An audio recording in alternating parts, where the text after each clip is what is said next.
दोस्तों, एक बुद्धिमान व्यक्ति कभी नहीं कहेगा कि वह बुद्धिमान है।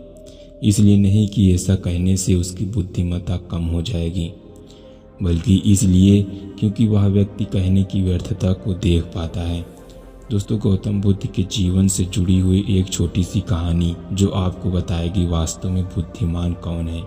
एक नगर में एक लड़का रहता था और उसका दिमाग बहुत तेज था और उसकी खासियत यह थी कि वह किसी भी चीज को बड़ी आसानी और बड़ी जल्दी से सीख लेता था। जहां अन्य लोगों को किसी को काम को सीखने में महीने या वर्ष लगते थे, वहीं पर इस लड़के को उसी काम को सीखने में कुछ दिन लगते थे।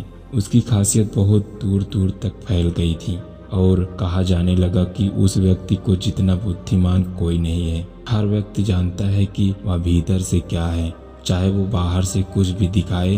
वह व्यक्ति भीतर से तो परेशान था, परंतु वह अपने अहंकार से अपनी परेशानियों को ढकना चाहता था। वह व्यक्ति अपनी प्रसिद्धि को और बढ़ाने के लिए तरह तरह के काम सीख रहा था। वह चित्रकारी करना जानता था, वह मूर्ति बना सकता था और वह गीत गा सकता था और वो दुनिया जहान का हर काम सीख चुका था जो उसने अब तक देखे हुए थे। इसलिए उसे अपनी बुद्धिमत्ता का अहंकार था, क्योंकि कोई भी साधारण आदमी एक काम कर सकता था या 2 काम कर सकता था या ज़्यादा से ज़्यादा 3 काम को कर सकता था, परंतु वह तो सैकड़ों काम को कर सकता था और बहुत अच्छे से कर सकता था। इसलिए उसे अपनी बुद्धिमत्ता पर अहंकार था। वह इस बात को अंदर ही अंदर मान चुका था कि उसके जितना बुद्धिमान इस दुनिया में कोई भी नहीं है। फिर एक दिन उसका सामना गौतम बुद्ध से होता है। उसे पहली बार एक ऐसा व्यक्ति दिखता है जिससे उसे ईर्ष्या होती है। अब तक उसने ऐसे लोगों को देखे हुए थे जो उससे ईर्ष्या करते थे, और जहां ईर्ष्या होती है वह तुलना का होना निश्चित है। वह व्यक्ति अपनी तुलना गौतम बुद्ध के साथ करना शुरू कर देता है। वह देखता है कि बुद्ध के पास तो एक भिक्षा का कटोरा है और लेकिन उसके पास धन की कोई कमी नहीं है। बुद्ध के वस्त्र तो साधारण थे, परंतु उसके वस्त्र बहुत ही कीमती हैं। बुद्ध तो जमीन पर नंगे पैर चलते हैं, परंतु वह नंगे पैर नहीं चलता। इसी तरह से वो आदमी सैकड़ों चीजों से अपनी तुलना गौतम बुद्ध के साथ करने लगता है, परंतु हर तुलना के बाद भी वह पाता है कि उसकी ईर्ष्या बुद्ध के प्रति 1% भी कम नहीं होती है। वह व्यक्ति मन ही मन सोचता है कि मैं इस भिक्षु से अपनी तुलना क्यों कर रहा हूँ, जबकि मेरा जीवन इससे 100 गुना बेहतर है। लोग भी बुद्ध का सम्मान कर रहे हैं। आखिर उसके भीतर ऐसा है क्या जो मुझ में नहीं है और जिसके कारण मेरे भीतर उसके प्रति ईर्ष्या है। बहुत देर मन में उलझे रहने के बाद व्यक्ति तय करता है कि वह बुद्ध के पास जाएगा और उससे पूछेगा कि उनकी उपलब्धि क्या है। वह व्यक्ति अपने सेवकों के साथ बुद्ध के पास जाता है और उससे कहता है कि मैं इस इलाके का सबसे बुद्धिमान व्यक्ति हूँ और आप अपने आसपास जो भी देख रहे हैं मैं सब करना जानता हूँ। किसी भी कार्य को सीखने में मुझे बहुत ही कम समय लगता है। सभी लोग मेरा सम्मान करते हैं, परंतु इसके बाद भी मेरे भीतर इसके लिए ईर्ष्या है। मैं यह जानना चाहता हूँ कि उसकी उपलब्धि क्या है। ये सब लोग आपका सम्मान आदर क्यों कर रहे हैं। उसके बाद बुद्ध कहते हैं कि वैसे तो मेरी कोई उपलब्धि नहीं है, परंतु तुम कह सकते हो कि मेरी एक उपलब्धि है। वह व्यक्ति पूछता है कि क्या मैं जान सकता हूँ। तो फिर उसके बाद बुद्ध कहते हैं कि मेरी एक उपलब्धि है कि मैं सभी उपलब्धियों को छोड़ चुका हूँ। वह व्यक्ति बुद्ध से पूछता है कि मतलब, मैं कुछ समझा नहीं। बुद्ध उस व्यक्ति से कहते हैं कि क्या तुम्हें प्रशंसा अच्छी लगती है। वह व्यक्ति कहता है प्रशंसा तो सभी को अच्छी लगती है। उसके बाद बुद्ध कहते हैं कि क्या तुम्हें निंदा अच्छी लगती है। तो वह व्यक्ति कहता है कि भला इस दुनिया में कौन है जिसे अपनी निंदा अच्छी लगे। उसके बाद बुद्ध कहते हैं कि जो तुम्हें अच्छा लगता है और जो तुम्हें बुरा लगता है, मैं इन दोनों चीज़ों से भी ऊपर उठ चुका हूँ। ना मुझे निंदा सताती है और ना ही मुझे अपनी प्रशंसा प्रसन्न करती है। बस यही अंतर है कि तुम में और मुझ में। और उसके बाद वह व्यक्ति बुद्ध से कहता है कि परंतु यह कैसे संभव है। बुद्ध मुस्कुराते हैं और उस व्यक्ति से कहते हैं तुमने सैकड़ों काम सीखे, लेकिन एक सबसे जरूरी काम को तुमने नहीं सीखा, तुम भूल गए। वह व्यक्ति बुद्ध से पूछता है कि कौन सा काम बुद्ध? बुद्ध कहते हैं कि अपने मन को नियंत्रण करना। क्या तुम्हें आता है?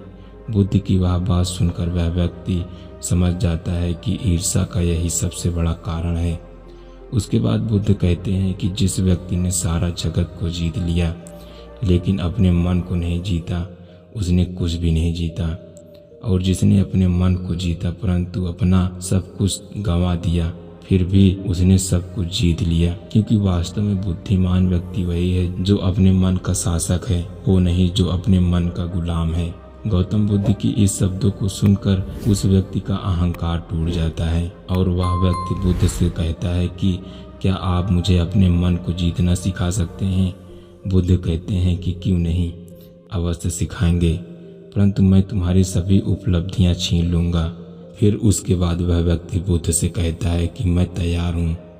उस व्यक्ति ने उस दिन से वह ध्यान करना शुरू कर देता है, क्योंकि ध्यान ही वह तरीका है जिससे आप अपने मन को जीत सकते हो और अपने मन को वश में कर सकते हो। दोस्तों, अगर आप भी जानना चाहते हैं कि ध्यान क्या है और ध्यान कैसे किया जाता है और इसके फायदे जानना चाहते हैं तो हमारे वीडियो में बने रहिए। दोस्तों, आपको यह जानकर आश्चर्य होगा कि मेडिटेशन की शुरुआत भारत में ही हुई थी।